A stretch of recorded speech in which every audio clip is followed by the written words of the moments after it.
градусын дулаан гэсэн мэн. Тэгвэл өдөртөө 18, шөнөдөө 5 градусын дулаан байх нэ. За харин маргааш буюу бям гарагт өдөртөө 24, шөнөдөө 8 градусын дулаан бол нэм гарагт өдөртөө мөн адил 24, шөнөдөө 9 градусын дулаан.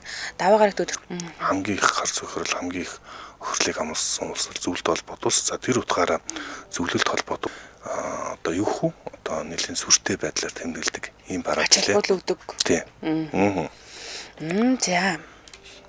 За ямар ч хэсэн мэдээж хэрэг Монгол улс бол тухайн үед бүгд найрамдах Монгол ард улс зөвлөлт холбоот улсуудаас маш их хэмжээний одоо дэмжлэг үзүүлсэн байдаг. За мал хунар одоо хоол хүнс гэд бүх талаар дэмжлэг үзүүлсэн байдаг. Энэ утгаараа дам ялтчгүй дэмжсэн зүүн фронтод бараг байлцсан шахуу улс гэж бол хэлж болно тий. За комент харсан чи Амбог Оюнбат дэлхийн 2 дугаар танд хамгийн хүнд хэцүү тулаан Украин Беларусын нутаг дээр өрнөж Украины 1-2 дугаар фронтын дайчдын дурсгалыг гүний хүнддэг гэсэн байна. За тэгвэл нарлаг мандал баяра өнөөдөр аавын минь төрс өдөр тохиож байна. Аавдаа охин хайртай шүү гэсэн бол Ундраа Мэри Бата яагаад ч юм ялтын баярт нэг ач холбогдол өгөөд идэв миний хувьд гэсэн байна. За тэгвэл Сувд ундрах маань өнөөдөр хүмүүн 16 нас хүрч байгаа хүүтэй төрс өдрийн минь төргий гэсэн байна. За дараагийн мэдээлэл рүү бүгд орцгоё. За дараагийн мэдээлэл гэх юм бол би өнөөдөр ямар хоёр хүн ярихаар авчирсан бэ гэхээр Peter Pan зохиолыг бичсэн алдартай зохиолчийн талаар ярих гэж байгаа барыг дэнэртэй юм билэ. Тэгэд Peter Pan бол ер нь насан туршээсээ татгалзсан юм шувууны далавчтай үлгэрийн ертөнцид амьдардаг жаашууд тийм ээ. Тэгэд ер нь урлаг судлаачид Peter Pan бол барыгийн өөрийнх нь дотоод ертөнцөөс сан гэж үздэг нэг талтай. За тэгэхээр өнөөдөр түүний талаар ярилцсан хэдүүлээ. Мөн хоёрдугаарх нь ямар хүн танилцуулах вэ гэхээр Sophie Scholl гэдэг энэ хүний талаар танилцуулна. За энэ хүн яадаг хүн юм гэхээр нацист дэглэмийн эсрэг тэмцсэн White Rose гэдэг ийм хөдөлгөөний гишүүн. Тэгээ хамгийн гол нь оюутан байхдаа эрх чөлөө хүний эрхийн төлөө тэмцээд тэгээд 21 наснда цаацлуулчихсан ийм бүсгүй юм билэ. Тэгэхээр түүний талаар намтартай хэдүүлээ бас танилцсанаа сонирхолтой байж магадгүй гэд бэлдсэн. За хэдүүлээ Джеймс Мэттью Барри гэдэг энэ хүний талаар эхлээд нэг сонирхолтой Peter Pan зохиолын одоо юу зохиолч нь гэсэн шүү дээ тийм ээ. 1860 оны 5 дугаар сарын 9-нд Шотландын Кремьор гэдэг юм хотод төрсөн юм байна. 10 хүүхэдтэй айл 9 дэх нь ээжээ. За аав нь нэхэмлийн үйлдвэрт ажилладаг байсан бол ээж нь уран зохиол нэлээд сонирхдог. Тэгээд энэ Баррид нөлөөсөн гэж үздэг юм лээ. За гэтэл Барыг 6 настайд нь хамгийн хайртай ах нь нас орсон нь түүний амьдралын хамгийн эмгэнэлтэй гүн шоконд орсон үе гэж хэлж болно л да. Бас нөгөө талаар хамгийн харгас үе гэж хэлж болох юм билэ. Ахыг нь алдсан ээж нь нас орсон хүүгээ дурсаад амьд байгаа Барыг ерөөсөө анзаархаа болж эхэлсэн. Тэгээд ихийг цагаа зүгээр л ингээ гадаа талбайр шүтээд ч юм уу эсвэл ингээд аамны их болгондоо нөгөө нас орсон хүүгээ дурсаад хажууд байгаа 6 настай бяцхан Барыг ерөөсөө огт тоохоогүй гэдэг юм билэ. Ингээд болоогүй. Тэгээ нөгөө энэ чинь дөнгөж 6 настайдаа гэдэг чи айгу жоохон хүүхд байгаа штэ тийм ээ. Ингээд тархин ерөөсө бүрэн гүйцэд бүрлдэж амжаагүй. Гэтэл яг ийм балчир насанд нь маш гүн гүнзгий утгатай үгсийг ээж нь байнга хэлдэг байсан юм байна л та. Одоо жишээлбэл насанд хүрэх гэдэг бол алдах, зовх, ганцаардах л штэ ерөөсө гэдэг ч юм уу те. Ингээ ийм маягаар байнга өглөөд идэг ээж нь одоо хүүгээ алдсандаа их л гашууддаг байсан юм шиг байгаа. Тэгээд энэ байдал нөгөө Барыгийн хүүхэд насыг нь маш ганцаардмал зожиг бүрэг номоо байхад нөлөөсөн гэдэг. Тэгээд Бары багтаа өглөө бүр шувууг ингээ ажиглаад нисэх тухай тэмдэглэл хөтэлдэг байсан. Тэгээд энэ түүний хожимын бүтээлтэнд тусгагдсан гэж хэлээ л дээ. Тэгэхээр ингээд ээж нь хэдийгээр тоохгүй байсан ч гэсэндээ тэр хүүхэд ганцаараа ингээд байгаад гадагшаага байгаль хараад хөрөөлөн байгаа орчноо хараад нөгөө төсөөлөн бодох чадвараа багтаал аягуусаа хөгжүүлсэн юм шиг байгаа. За ингээд өсөж томорсон Бари Лондонд сэтгүүлч нийтлэлээр ажиллаж эхэлсэн ч гэсэндээ өөрийнхөө сонирхол нь бол жүжиг уран зохиол бичих хүсэл нэлээд амгаалаад исэн юм байна л да. Тэгээд 1897 оны хавар буюу Бари 37 настай байсан жилээ Кингстоны цэцэрлэг түрээлэнгээр алхаж явж ижээ. За тэгээд Жорж Жон гэдэг юм хоёр хүүхдээ таарж ийн л да. Тэгээд таарсан даруйдаа тэдэнтэй ингээд тоглоод түүх ярьж өгөөд за бүр цаашлаад гэрийнхэнтэй танилцсан байгаа. За гэрийнхэнтэй танилцсан чинь энэ гэр бүл 5 хөвгүүнтэй байжээ. За энэ найзууд энэ хөвгүүдийг бол Левелин Дэвисийн хөвгүүд гэж нэрлэдэг юм билээ. Тэгээд Жорж, Жон, Питер, Майкл, Николас гэдэг ийм 5 хүүтэй ийм айл байсан байгаа.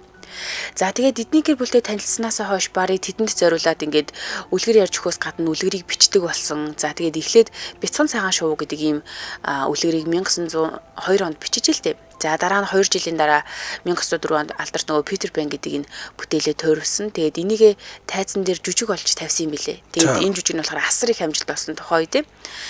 Тэгээд Барри энэ Llewellyn Davis-ихэнд энэ хөвгүүдэд маш их хайртай байсан гэдэг. За энийг нь яаж илэрхийлж ийн юугаар мэдэж ийн гэхээр Артур Llewellyn Davis буюу энэ хөвгүүдийн аав нь 1907 онд хорт хавдраар нас орсон юм байна. Тэгээ аавыг нь нас орсны дараа нь гэр бүлийн одоо санхүүгийн хувьд Барри бүрэн дэмжиж исэн. Одоо өөрөөр хэлбэл 5 хүүгүүдээ ээж нь ингээд хөрөх толгойлоод үлдчихлээ гэсэн үг шүү дээ тий. Тэгэхээр Барри тусалдаг байсан. За удаагүй 3 жилийн дараагаар ээж нас орсон байдаг. Тэгээд яг эцэг ихгүй холцын 5 хүүгүүдийг Барри яг аль бие ёсоор ингээд бараг асран хамгаалагч нь болоод ингээд тэжээж тэтгэж явсан юм билээ насан туршсан. За тэгээд Барри өөрийгөө хэлэхдээ өөрийн гэсэн хүүхдгүүч гэсэндээ би 5 зүрхний ааваа гэж хэлдэг байсан юм билээ. Тэгээ хувийн амьдралыг нь харахаар гэр бүл болсон юм бол байхгүй. Энэ хэддэл бүхий л амьдралаа зориулсан юм хүн билээ л дээ.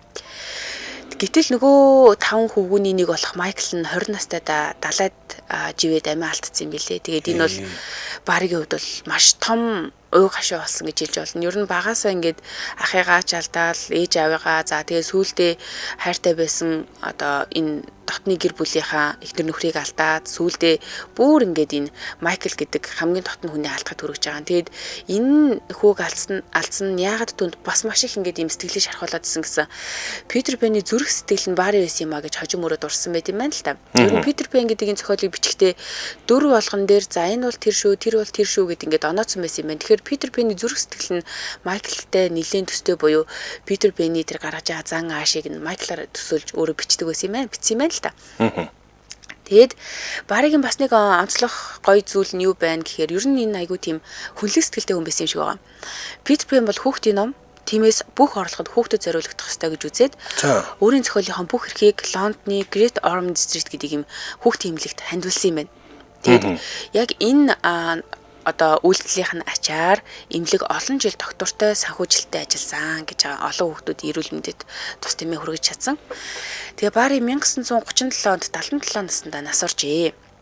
Тэгээ түүний үлгэрээ санаа аваад насан туршээс айх буюу нөгөө насан туршээс татгалзах хандлага хүүхэд хിവэрээ үлдэхийг хүсэх юм сэтгэл зүйн хэв шинж байдаг хоёул нэг ярьж байсан шүү дээ.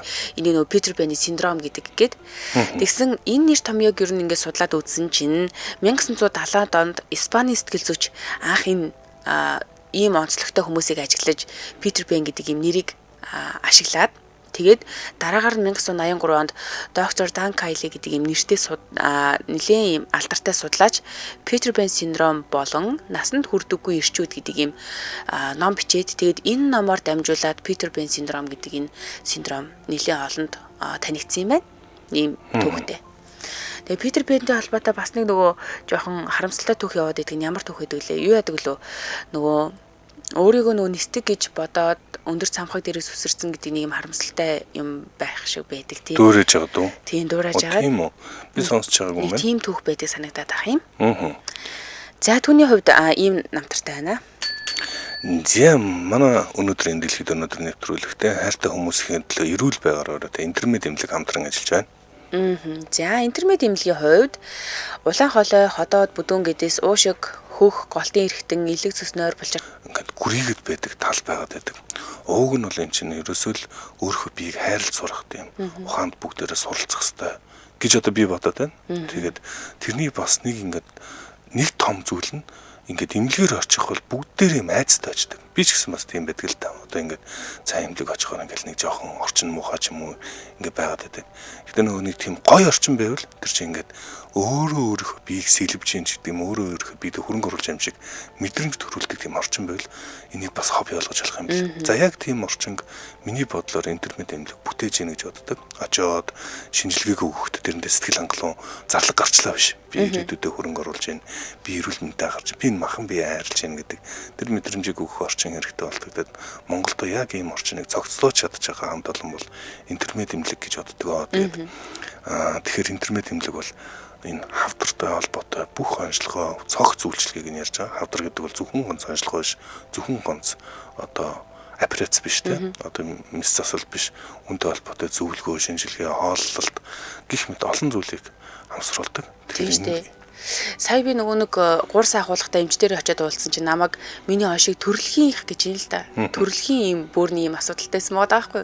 Тэгээ эмч надад юу гэж хэлсэн гэхээр чи харьцангуй эртирлээ. А чамшиг яг юм төрөлхийн ойштой хүмүүс нөгөө ер нь багасаа ингэж өвсөөр агаад бөөрийнхөө нөгөө өвчнөд тасцсан байдаг. Тэгээд бүр нилээ юм бөөрөө бүр шаар шиг болсны дараа ирдэг. Тэгээд ахуулгаа зүр аргууд хүрдэг гэдэг байгаа байхгүй. А тэгэнгүүт би өөртөө юунд баярлсан гэхлээр зориг гаргаад би эмнэлэг оцсондоо амирх баярлсан байхгүй. Тий энийгээ хүлээмшөөрөө за би ерөөсөө ингэж өвдөд байгаа юм байна. Эмнэлэг рүү явъя үзүүлье гэд энэ шийдвэр гаргасандаа би маш их баярлж байгаа. Тэгэхгүй бол нэг бөөргөө олчвол яах юм бэ? Уу яг амьдрдаг л гэсэн л те.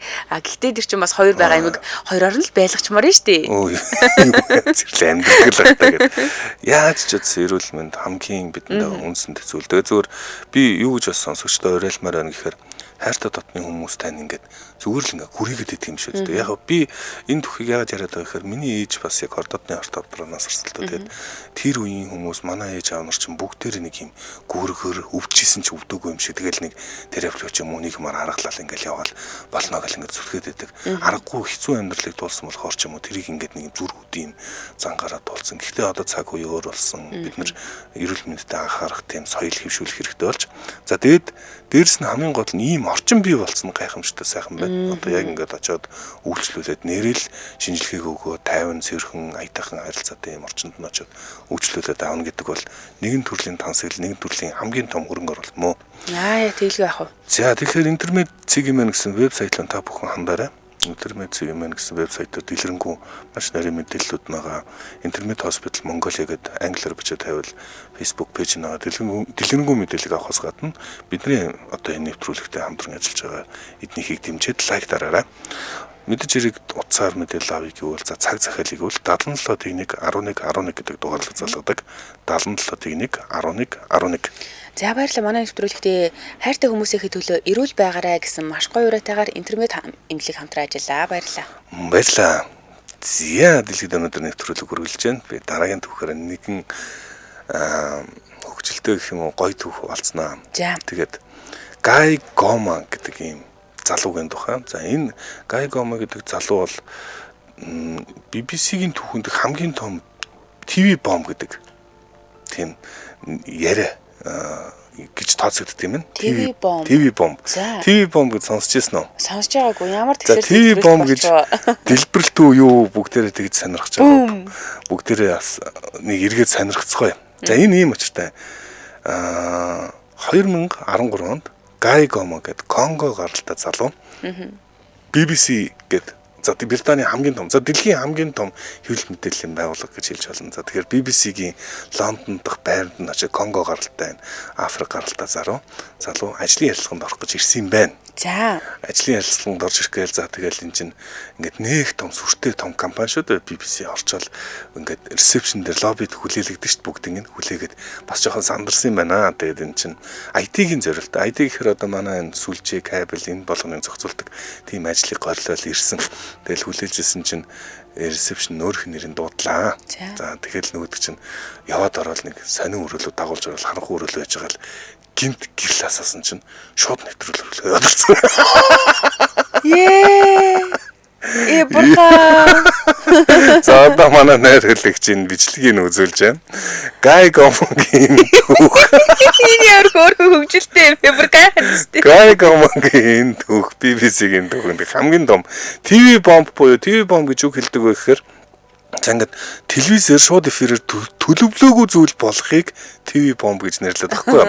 За бүгдээрээ одоо жишээ нь сайн санаж байгаа бол коронавиг үеэр нэг сүртэй ингээд дайн суралжилж ирсэн аав ингэсэн чинь цаанаас нь ингээд хүүхдэнстэй юу ч болоогүй юм шиг ингээд орж ирэл явж байгаа гэсэн. Тэгээд араас нэг ингээд гяцгүйж авч ирэл татал аваад байдаг тий. За тэгэхээр Гай Гомо тэгсэн чи ийм учиртай юм байна. Гай Гомо Гай Кюна гэдэг тийм нэртэй маш алдартай хөгжмийн продюсер байдаг юм байна. За хөгжмийн продюсераас мэрэгчлэн те одоо энэ салбараас тухайн салбарын тухай маш чухал ярилцлага авах гэсэн чинь Гай Гомо зөв шууд нэвтрүүлгээр зүгээр юу ч мэдгүй зүгээр л ажлын ярилцлаганд орох гэсэн залууг аваачаад шууд нэвтрүүлгээр оруулсан гэж. Тэгээд одоо яа хийсэн бэ? Тэгээ хөрх яа мэдгүй би бишээ гэсэн яа бас хэцүү штэ. Би одоо ингээл бодлоо л доо. Ингээл ярьцлаганд орсон чинь намаа ингээл шууд эфир дарангууд ингэж ярьж авах юм байна. Тоглоод байгаа бол ихгүй шүү дээ тэр ч одоо юу эс бодогдох вэ? Гайгомо гэдэг энэ залуу. Тэгээд ярьслах дүргээ сандаад ихтэй хөрхөн.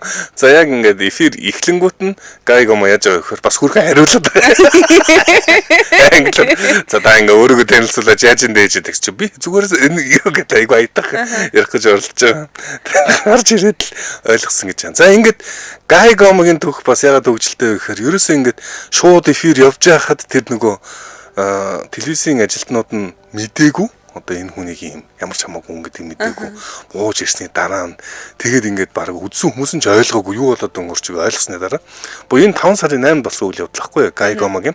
За тэгээд энэ үйл явдлын дараа буюу 5 сарын 9-нд энэ одоо BBC-гээр ийм зүйл болжээ гэдгийг олон нийтэд дэлгэж одоо ингээд ТV бомб байсан гэдгийг хүмүүс ойлгоод ямар хөгжилтэй юм бэ гэд.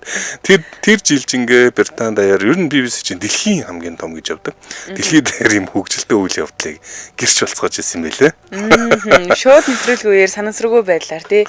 ТV бомб. За тэгэхээр магадгүй бас гайгомогийн хөрхөн энэ бас хөнгөн энэ түүхийг бол дэлхийн түүхэнд хамгийн том ТV бомб гэж нэрлэж магадгүй юм бэлээ. Яг тэгэхээр BBC бол миний бодлоор дэлхийн хамгийн том хэл мэдээллийн байгууллага байхгүй тийм. Радио бомб хийх зоригтой хүн байна уу? За би ч мараг радио бомб хийсэн шүү. Мараг радио бомб. Намайг ирээл зүгээр мөгийн манай продюсер чинь энэ юутай радиотой танилцаарай гэж өглөө дуудсан. Би ингээл сайхан ингээл радио үзэх гээл ирцэн сууж исэн чинь цэгийг ингээл бухимдсан те. Ингээл юм гэлтэй амар даргалал аргуна чи эдэн суу гэл. Тэгээд суугаад сайн байна уу гэл. Аргуна хоёлоо орчихгүй. Би бүр ганцаар орно гэхээс амар ягаад. За одоо бид нар чи ингээд нэвтрүүлэг дээр хоёрлаас ингээд харилцан мэдээлэл бэлддэг шээ тий. Би ингээд бүхэл бүтэн 40 минутын нэвтрүүлэг бэлдээгүй зүгээр би 20 минутын нэвтрүүлэг бэлдсэн аахгүй. Тэгээд би ингээд ганцаар ороо суух юм бол би үлцээ 20 минутанд юу ярих юм бэ? Тэгээд би өстө үлээж өгсөн ш. Энэ Merlin Monroe чинь энэ JFK-тэй явуулчихсан болчихсон гэд сүүлд радиогоор чи юм ярьлаа гэд намайг бас баг маалал бас сандарсан. Гайгомо шиг яг ингээд хөргөөр болгосон доо гэл. Гэтэ би хамгийн анхны нэвтрүүлэг дээр наргуныг харчаад за энэ юусэн миний хамтрагч мөн байна. Оллоо. Энэ ингэнэ аргун амар инээдтэй царайтайсэн штэ. Айгу юу гэнэ гөлрөөд гинэ. Би одоо санахчгүй. Аргуны хамгийн ихний өдрийг санаж ийн гинэ. Чамаас илүү санаж байгаа юм бэ шүү. За радио бомбын эзэн байна. За манайх дэмжин ажиллагчаа танилцуулах юм. Манай дэлхийд өнөөдөр нэвтрүүлгийг сонгон хархан дүүргийн татврын хэлтс дэмжин ажиллаж байна. 2024 онд гайлаар бараа бүтээгдэхүүн оруулсан эсвэл бизнесийн үйл ажиллагаа явуулдаг бол та e-tax цэг MTA цэгмэн дээр нэвтрэн хээхээ энэ ч одоо хувь хүний орлогын албан татвараар тайлан үүрэгтэй байдаг. За мөн ус рашааны нөөцийг ашиглан хаягдл ус гаргаж усны найрлага чанарт нөлөөлж байгаа ус бохирдуулагч иргэн аж ахуй нэгж байгууллага ус бохирдуулсны төлбөр төлөгч байна.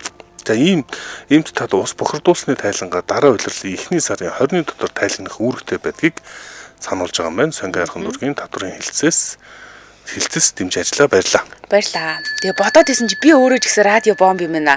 Уг нь бол би анх ажилд орохдоо сэтгүүлч редакторын ажлын байран дээр ажилд орсон шүү дээ. Тэгээ ингээд за би ерөөсөө ингээд эфирш гэдгийг ерөөсөө мэдгүй та нарыг яг ингээд одоо хөтлөгчдийг те яг юу хийдэг, янд юу яриа судгийг ч би мэдгүй, нэг нэвтрүүлэгч мэдгүй заяа. Тэгэл өөрийнхөө ингээд бичих ажлыг хийгээл үйжсэн чи гів гинт хүмүүгээ харсны чи 2 цагаас эфирт ор хишиг гэрлээ гэж наа тий. Йоо. Тэгээ би бүр амар сандарч ирсэн. Ер нь гэрлэгчтэй хөтлж ирсэн ихний эфирүүд бүр үнэхээр сандралтай байсан бурхан минь. За дараагийн мэдээлэл рүү бүгд орцгоё. За дараагийн мэдээлэл гэх юм бол Sophie Scholl гэдэг хүний намтартай хэдүүлээ танилцах юм аа. Энэ бүсгүй бол өглөөний өмнө ч үннийг өгүүлэх зоригтой ийм бүсгүн төвхөө. 1921 оны 5 дугаар сарын 9-нд Германы Баварын мужид төрсөн юм бэлээ. За тэгээд аав нь болохоор ийм сэтгэгч, хуульч, ардчлалыг дэмждэг хүн байжээ. Энэ нь Софид нэлийн нөлөөсөн болов. Мөн Софи багасаа ийм шудраг осны үн цэнийг ойлгож өссөн гэж байгаа байхгүй. Аавынхаа ачаар нөлөөлөөр гэр бүлийнхаа ийм одоо хүрээлт донд тэгээд католик шашинтай гэр бүл төссөн ч гэсэндээ тухайн үеийн нацист тухуулгад нэг хэсэг хугацаанд автсан байдаг гэж байгаа. Гэхдээ би бодож эхэлсэн мөчөөс л тэднээс эргэлт буцалтгүй холдсон гэж өөрөө дараа нь дурсдаг. дурсан байдаг байхгүй. За 1942 онд Мюнхний их сургуулийн биологийн чиглэлээр элсэж ороод сурж илаа. Тэгээ ерөн 6 хүүхэдтэй айлын дөрөвтгний мэлээ л дээ. Тэгээд ах Ханс Шол гэдэг энэ хүн болон ахыхаа найзуудтай хамт Цагаан сарнай гэдэг ийм нэртэй нацист дэглэмийн эсрэг юм оюутны нууц бүлгэн байгуулжээ. Энэ хэд. Тэгээд энэ Цагаан сарны бүлгэн бол цаасан дээрх хувьсгал байсан гэж хэлж болох юм байлээ л дээ. Тэгээд тэд нөгөө нэг дайныг буруутгаж Гитлерийг шөмжилсэн ийм 6 ширхэг ухуулах хуудсыг мянгаар нь хувлаад тэгээд шуудангаар тараадаг байсан юм байна. За тэгвэл 1943 оны 2 дугаар сарын 18-ны өдөр Софи нацист Герман бол гүтгэлэгт суурилсан машин гэдэг ийм өгүүлбэр бүхий ухуулгыг сургууль дотроо тарааж илаа.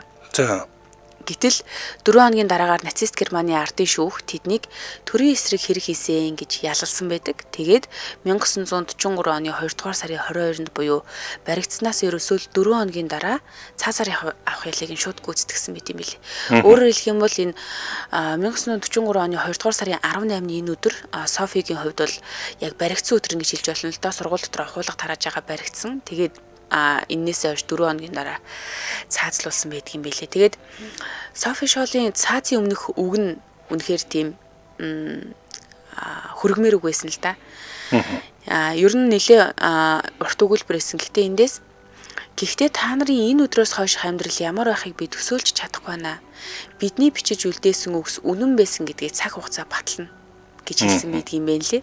Тэгээд энэ нь үнэхэрч цаг хугацааг дамжигдаад биднэрт Софи Шол болон энэ Цагаан сарна гэдэг бүлэмгийнхэн үнэхэр үнэн зөв зүйлийн төлөө тэмцэжсэн юм байна гэдгийг бид нар ойлгосон. Тэгээд хожим нь тэдний ухуулгыг холбоотны цэргүүд агаарын бөмбөлгөөр бүр ингээд Герман даяар тарааж исэн гэж байгаа байхгүй. Тэгэхээр үнэхэр ийм үн цэн бүхий ийм зөв утга агуулгатай ухуулгыг бичдэг байсан юм шиг байна. Тэгээд Германд олон сургуулийг Софи Шол гэдэг юм нэрээр нэрлсэн байдаг, хөшөө байдаг, кино номоор нь түүний дурсгалыг мөнхөсөн байдаг. Кино нь бас нэлээд алдартай юм кино гэдэм билээ л дээ. 2005 онд бүтээгдсэн Софи Шол Final Days гэдэг юм кино түүний сүүлийн 6 хоногийн бүр ингээд яг юм нарийн баримтат байдлаар харуулсан юм кино илээ. За мөн 2021 онд түүний 100 жилийн яг Германд бүр үндэсний хэмжээнд тэмдэглэж исэн юм үндэсний баатрийн төрс өдөр юм байна өнөөдөр. Би дахиад тодруулаад өгөөчлээ бас сайн яг анхаарч юмзэнгөө Шол яг юугаараа тийм нөгөө гавья байгуулсан гэж тооцогддог. Ахтайгаа нийлээд тэр нөгөө нэг Гитлерийн эсрэг ухуулга хийх тийм Цагаан сарна гэдэг нууц бүлмийг байгуулсан. Тэгээд тэр бүлэм нь дайны үед одоо энэ тэнд байгаа хүмүүст ингэж нөгөө нэг ухуулга хийж жагаад тэгээд тэр нь баригдаад тэгээд цаазлуулсан байгаа байхгүй 21 наснда. Тэгээд өөрийнх нь энэ хилжсэн өгнүүд болон тухайн үед одоо дайныг эсэргүүцэжсэн энэ үйл явдал нь үндэсний хэмжээний баатар байх ёстой хүн байсан гэдгийг нь хожим одоо дайн дуусны дараагаар гаргаж ирээд тэгээд түүний 100 жилийн яг үндэстэн даяараа ингэж бүр тэмдэглэдэг ийм түүхэнд алдартай хүн юм байна. Зя баярлаа. Хамтран ажиллагчид танилцуулъя. Манай нэвтрүүлэгтээ амар амгалан аюулгүй орчин резиденс хамтран ажиллаж байна. За тэгэлгүй яг хүссэн зүг компани хэрэгжүүлж байгаа эрчим хүч дулааны хэмнэлтэд ногоон барилгын гэрчилгээтэй 5 блок 15 давхар 375 айлын амгалан резиденс хотхон гэж байгаа. За энэ бол 100% бүрэн цутмал төмөр хийцлэлтэй, металл фасадтай, галт тэсвэртэй, базальт хөвөн дулаалгатай гэж байгаа. Энэ галт тэсвэртэй байна гэдэг бол үнэхээр чухал гэдгийг бид нэр ер нь олон үйл явдлаар харж байна дөө. Тэгээд төв зам, автобусны буудал, сургууль цэцэрлэг, худалдаа үйлчилгээний төвүүдтэйгээ ойрхон гэж байгаа. Ерөөсөө л 70-аас 300 метрийн зайд байрлана. Ийм гоё амархан. Өөрөөр хэлбэл таны цаг зав хүүхдээ сургууль руу хөргөж өгдөг, төвчөрдөг гэх мэтчлээ олон асуудлыг энэ байршил амгалан резиденс ийм цогцоор нь шийдсэн байна. За амгалан резиденс бас 2 насны ангилалтай тоглоомын талбайтай гэж байгаа. За энэ бол бүр тансаглална. Зарим байрууд бол тоглоомын талбай ерөөсөө тооцоог байдаг бол амгалан резиденс ингээд том жижиг хүүхдүүд насанд нь таарсан 2 ангилсан юм тусдаа тоглоомын талбайтай. За дээрээс нь ногоон байгууламжтай, дугуйн зогсоолтой, хөл бөмбөгийн талбайтай, сагсан бөмбөгийн талбайтай. За автомашин дулаан зогсоол, альч талаараа галын машин одоо орох зай төлөвлөлттэй юм байна. Тэгээд 24 цагийн нэгдсэн харуул хамгаалалт зэрэг оршин суугчдын эрүүл таатай нөхцөлийг амьдрах бүрэх боломжийн зохицоорон төлөвлөсөн ийм бүтээн босголтоо. Тийм тэгээд айл талаасаа галын машин орох юм зохион байгуулалтаа гэж байгаа. Энэ надад бүр үнэхээр их таалагдсан. Ногоон байгууламж нь их юм бэлээ. Гал чаттгүй базаалттай гэж байгаа. За мөн ашиглаж байгаа барилгын материал бүр нь 4 улирлын өнгө хийцэлт өнгөө ерөөсөө алдахгүй. Тэгээд хамгийн чанартай бат бөх эрүүл мэндэд ээлтэй орчин үеийн ийм техник технологид суурилсан гэдгээрээ бас айгүй том давуу талтай санагдсан шүү. За сонголтын хувьд болохоор 70 м2-аас 3 өрөө, 69 м2-аас 3 өрөө, 62 м2-аас галтгоо тусдаа 2 өрөө, 46 м2-аас 2 өрөө гэсэн ийм сонголтууд байгаа. Тэгээд iLeads гэдэг энэ нөгөө юг сайтыг ашиглаж агаад гадаад байгаа монголчууд маань юу яах юм бэлээ. Ердөө л 20% урьдчилгаа төлөөд байраа захиалаад үлдсэн төлбөрөө лизинг гэдэг боломжийг бас олгож байгаа юм бэлээ. За тэгэхээр 100% бүрэн судахмал төмөр одоо бетон хийцтэй. За энэ бас их чухал одоо баталгаа тий. За тэгэхээр давхартаа цөөн айлтай байдаг. Өрөөний цайн ашиглалт нь маш оновчтой. Тэгээд 3-аас 3 өрөө, 2 өрөө гэсэн сонголтуудтай. За 70 м2, 69 м2-ийн 3 өрөөтэй бол 62, 44 гэсэн 2 өрөөний сонголтуудтай. За мэдээж хэрэг та арай илүү томрыг гэвэл хооронд нь бас нийлүүлчих бас болох ийм одоо сонголтуудтай байна. За илүү дэлгэрэнгүй мэдээллийг бид нар борлуулалтын албанаас авна. Ер нь 3,950,000 төгрөгөөр худалдаалагдаж байгаа юм билээ. Тэгээд 100% бэлэн ашиглалт нь бэлэн төлөлтөнд 3,700,000 болж байгаа. За урьдчилгаа нөгөө урьдчилсан захиалга авж байгаа гэсэн энэ дээрээ 3,400,000-аар авж байгаа бол 50%-аас дээш төлөх юм бол үнэн хямдарнаа гэсэн байгаа. За гэх мэтчлээ илүүгээ ямар нөхцөл боломж байгааг та бүхэн борлуулалтын албаны 95-7 77 33 95-7 99 55 76 77 77 гэсэн дугааруудаас авах боломжтой. За Facebook-аас амгалан резиденс гэ хайчиж болон зураг хөрөг гараад ирнэ. Манай нэвтрүүлэгтээ амар амгалан аюулгүй орчин амгалан резиденс хамтран ажиллаа. Баярлалаа. Баярлалаа. За дэлхийд өнөөдөр нэвтрүүлгийн дараагийн түүхээ ярих гэж бодлоо. За энэ 2000 за би одоо яг нарийн хараад 2013 оны 4 сарын 24-нд Бангладешийн Дака хот нийслэлд нь за Дака хотын Савар гэдэг дүүрэгт нэгэн харамсалтай осол болж исэн. За энэ одоо дэлхийн түүхэн дэх хамгийн том аж үйлдвэрийн осол гэж тооцогддог ийм осол болж исэн.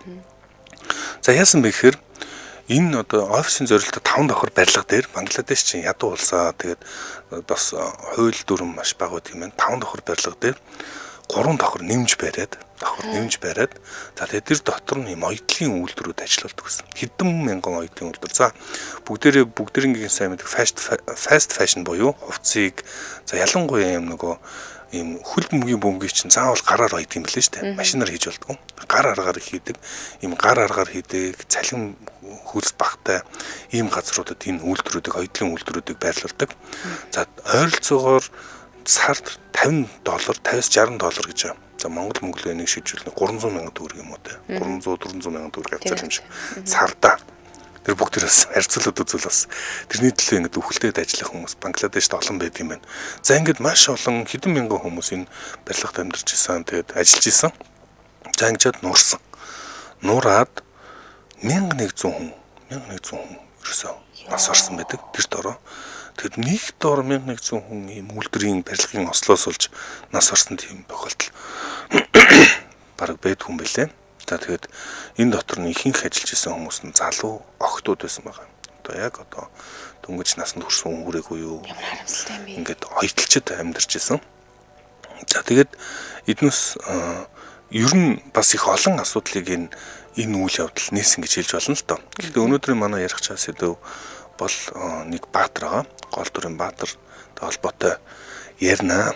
За яасан бэ гэхээр эн чинь 4 сарын 24-нд ингээд нурсан гэж байгаа. За ингээд одоо амьд үлдсэн хүмүүсийг бахан хайсан, аврах ажиллагаа шууд явагдсан.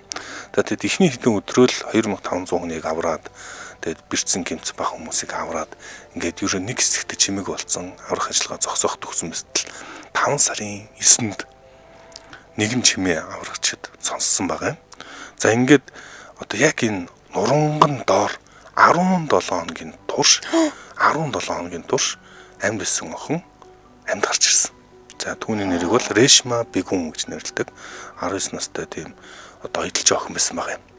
Тэгээ зүгээр энэ өөрөө бас одоо тухайн энэ Rana Plaza гэдэг хаа тэр барилгын бас том гайхамшиг гэж нэрлэгддэг. Ер нь эмэгтэй хүн, юм залуу тэгээ тийм том нуранган дор яаж 17 өдрийн турш амьд байсан байна гэдэг нь. Зүгээр уусч олдохгүй нөхцөл шүү дээ. Уусч олдохгүй нөхцөлд яасан тэгэд хамгийн гол одоо ингээд хүмүүсийг ингээд гайхшил төрүүлсэн. Рeshma Begum гарч ирэхдээ үнэхээр бүр ингээд маш өнгөлөг гарч ирсэн. Өнгөлөг гэдэг нь инээгээгүй л мэдээж ирэх хэцүү. Гэтэ 17 хоног ингээд байцсан хүмүүс чинь бүр ингээд үхчихээ юм шиг орж ицсэн нэлийн хэцүү байдал.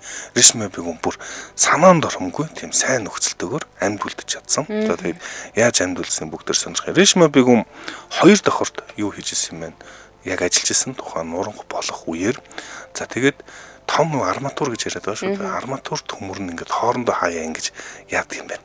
Одоо ингээд хавирлтаж нэг нэгэндээ ингээд тулаад зогсд юм байна. Тэгэхээр доор нь байгаа орчинд дээр ингээд дээрс ирсэн нурангыг дээш доош унгаахгүй ийм жижиг ийм тулдаг ийм нөхнүүд гардаг. За энд нь 2 давхраас одоо падвал руу хүртэл 3 давхар шахуу ингээд яг нурангийн хоёр унсан. За мэдээж хэрэг аимшигтэй байж магадгүй. Гэхдээ энэ унсны ачаар хамгийн доор газар нь очиод арматурын доор ороод нугтцсан. За ингээд юу н ямар ч гэсэн даруулаад бол өгчээгүй. Гэтэ мэдээж хэрэг эн чинь даруулаад энэ том нурангийн дар аврагч тоолооч үгүй ч тэр болтол олон хүмүүс эндээ одоо ингээд бүтэж өгсөн байдаг. За сангаж одоо харангадаж өгсөн байдаг. За өсөж өгсөн гэд олон тийм магадaltaй байдаг. Тэгээд Reshma Begum яасан бэхээр тийм энэ нуранган дотор нь тийм хоорой хоолноо чипс тиймэрхүү юм жоохон байсан юм байна. Тэргээр тэг хөрхий жоохон ингээд болгож исэн. Бас их ухаантай охин байсан байж таарж байгаа. Ер нь бол 15 хоногийн турш жижиг юм хоорой хоолнуудыг идсэн. Сүүлийн 2 хоног нь ерөөсөө мдээгүй гэж. Тэгэд усыг борооны усыг орж ирэхэд нь тосч аваад тэгээд маш баг хэмжээгээр уугаж явж исэн. Тэгэд яаж ийм гоё ийм нөхцөлтэй гарч ирсэн бэ гэсэн чинь итгэл өрөмжлөл бурхандаа залбирсан гэдэг. Тэгэхээр бас ингээд нэг ийм үг өгдөг шүү дээ. Хамгийн итгэл бишрэлгүй хүн ч гэсэн эмнэлгийн үгэнд очиод чин сэтгэлээс залбирч эхэлдэг гэдэг. Тэгэхээр яг амьд гарахад ер нь ийм хүнд хэцүү үед бол залбирал сэтгэлээ тэр чинь бас ингээд хангаагаад гэх юм уу бэлдэж ийн гэсэн үг шүү дээ. Залбирал бас ямар чухал байдаг. Яагаад ийм одоо итгэл өрнөжтэй хүмүүс сэтгэлийн хүч ихтэй байдаг ч юм уу юмд итгээд нь шүү дээ. Итгэл байдаг юм бас нэг гайхамшиг тэр юм билээ. Ээж нь одоо эн чинь хөөхий энэ Бангладеш чих ядуу газар болохоор энэ охин ялангуяа залуу охтууд хамаг амьдралаар татаж босгодог ажлын морин болж явд юм. Тэгээ ээж нь охиноо хараад маш их баярлаад өөлөө тэрж авч исэн. Бичлэгүүд нас интернетээр тарж исэн баг. За тэгэд энэ асуудал өөрөө мэдээж хэрэг гайхамшигын одоо яаж хүн амьд байж болдог вэ? Яаж сэтгэлийн хад ямар чухал байдгийг харуулсан түүх. Хоёрдугаарт олон асуудлыг дэлхийд даяар энэ Бангладешийн асуудал харуулсан. За нөгөө энэ одоо ингээд оёдлын компаниуд чинь том корпорациуд хувьц авдаг. Одоо нөгөө Walmart, Benetton мэдхийн тийм fast fashion гэдэг эднээс хямдхан ажиллах хүчигээд ямар ч хамаагүй нөхцөлийг харахгүйгээр зүгээр л $10-оор энийг хийгээд $5-оор хийгээд өггээл тэрийг цаашаа $50 зардаг тийм корпорациуд. Энэ бол мүлжлэг муу юм аа. За мүлжлэг ийм ямар нөхцөл рүү ядуу улсуудыг түлхэж болдог вэ гэдгийг жишээ гэх мэт олон асуудлыг анхаарлын төвд авчирсан сэдв юм байна. Ямар аимшигтай мөртлөө баяртай үйл явдал вэ гинэ харин тийм ээ. За энэ хүрээд манай өнөөдрийн дэлхийд өнөөдөр нэвтрүүлэг өндөрлөх боллоо. Манай дэлхийд өнөөдөр нэвтрүүлгийн өнөөдрийн дугаартай хайртай хүмүүсийн төлөө эрүүл байгаараа ураатай. Интернет эмнэлэг хамтран ажиллаа. За мөн амар амгалан аюулгүй орчин амгалан эрдэнэс хамтран ажиллаа. Сонсогчдоо үргэлжлүүлээд радио мэдээгээ хүлээн аваарай. 8 цаг 10 минутаас манай эфир та мэдгүй нэвтрүүлгээр үргэлжлэх болно. Баярлалаа. Баярлалаа.